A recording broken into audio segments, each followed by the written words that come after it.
On a parlé de ce que je pouvais faire et puis j'ai dit, mais écoutez, moi je vais demander du travail, mais bon, si je ne trouve pas, je peux m'installer librement comme avocat. Maintenant, j'ai mon niveau. Il dit, non, non, non, si tu t'installes comme avocat, alors ne nous abandonne pas, on a besoin de toi. Et puis, bon, j'étais d'ailleurs ravi aussi, et je gardais quand même une dette de ce que je recevais de l'Olivier. Bon, au niveau quand même moral et au niveau aussi un peu financier, un peu matériel. Il n'est pas rare que les clients viennent trouver l'Olivier. Et donc moi, je dis que même comme avocat, tout client qui vient pour l'Olivier est reçu normalement à ce titre, bénévolement. Et je peux donc faire, parce que de toute façon je supervise Christophe, je peux faire ce que Christophe fait également, donc quand il n'est pas là, et surtout quand il est là, c'est lui qui reçoit normalement les bénéficiaires qui ont besoin d'un service juridique de l'Olivier. Il les identifie et puis essaye d'écouter, voir s'il y a lieu à orienter vers d'autres associations ou bien vers d'autres spécialités. Bien sûr en matière des étrangers, mais vous pouvez vous imaginer que à la question du séjour se greffent aussi d'autres questions comme l'accueil, comme l'accompagnement pour la santé, comme la santé mentale et la santé dans l'ensemble. Et s'ils ont d'autres besoins, ils orientent. Ils peuvent orienter vers notre service social qui est encore très petit, mais il peut orienter aussi vers d'autres associations. Nous recevons la personne ou les personnes ensemble pour question de crédibilité, mais aussi pour question d'efficacité et de bon service.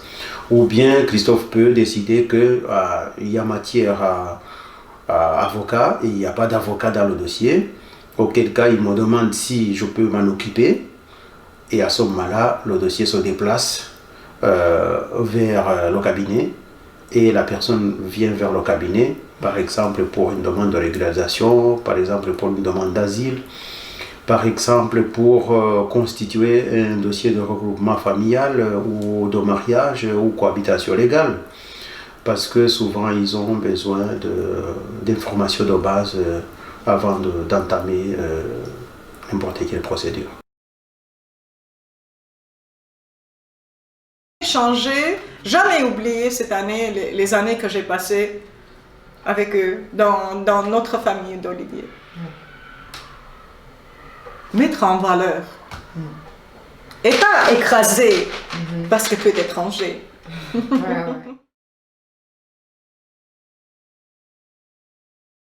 Mon ami, ne fais plus ça. Voici ce qui peut t'aider à régler ta situation. Ce qui peut t'aider à régler ta situation, c'est de comprendre ton dossier et de nous aider à le traiter d'une manière légale. Pas pour aider l'intéressé à vivre clandestinement en Belgique, mais pour vivre et rester séjourner par le biais des voies légales.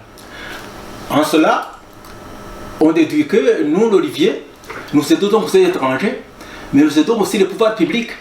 Parce que le pouvoir public ne souhaite pas qu'il y a des gens quand même qui circulent partout comme ça sans papier.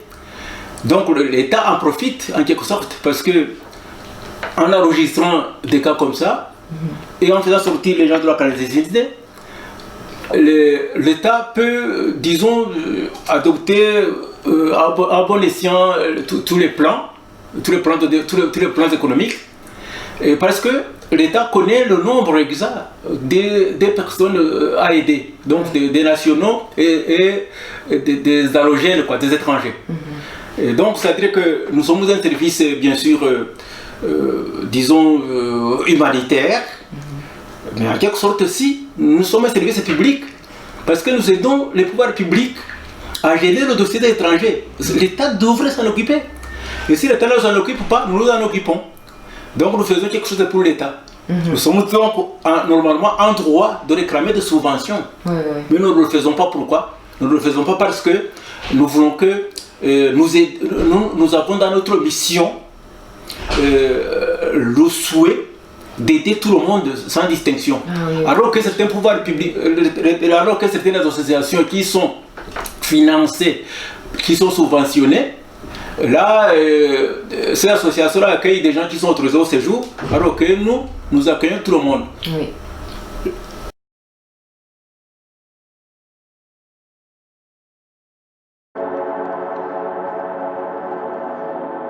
Il y a une phrase qui m'avait interpellé quand j'ai commencé à travailler avec les réfugiés, c'est la phrase qui dit « Nous sommes tous des migrants, la seule chose qui change, c'est la date d'entrée ».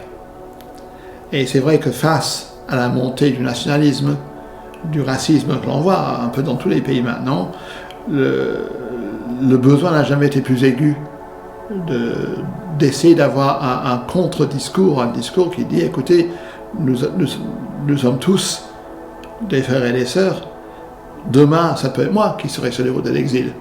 La seule différence entre moi et les personnes que j'aide, c'est ma carte de crédit, peut-être, le fait que j'ai les papiers.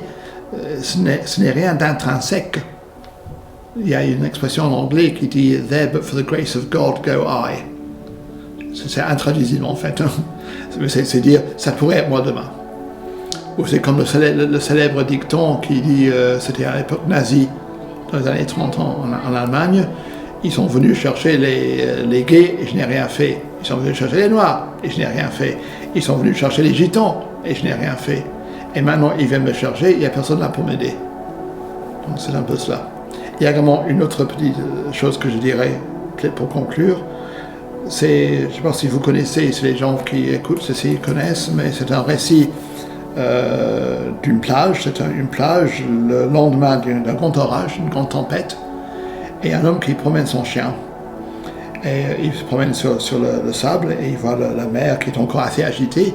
Et il voit qu'il y a des dizaines de milliers d'étoiles de mer qui ont été jetées sur le sable par la mer dans la nuit. Et ils sont tous en train de se dessécher sous le soleil et de mourir. Et puis il voit un peu plus loin un enfant, un garçon de 10 ans environ, qui se ramasse inlassablement, qui prend une étoile de mer, qui la jette à la mer, qui se rebaisse et qui prend une autre et qui la jette à la mer. Et il vient voir le gosse et il dit « Écoutez mon petit, c'est beau ce que tu fais, mais regarde, elles sont des dizaines de milliers, tu peux rien faire. Le problème est trop gros. Tu peux pas faire une différence. » Donc le gosse il dit rien, il se baisse, il ramasse une étoile de mer, il la jette à la mer, et il dit « Pour celle-là, ça fait une différence. » Donc c'est plutôt faire ce qu'on peut, en sachant qu'on ne peut pas sauver le monde et changer le monde, mais faire tout ce qu'on peut autour de soi pour que le monde soit plus juste et meilleur. Voilà.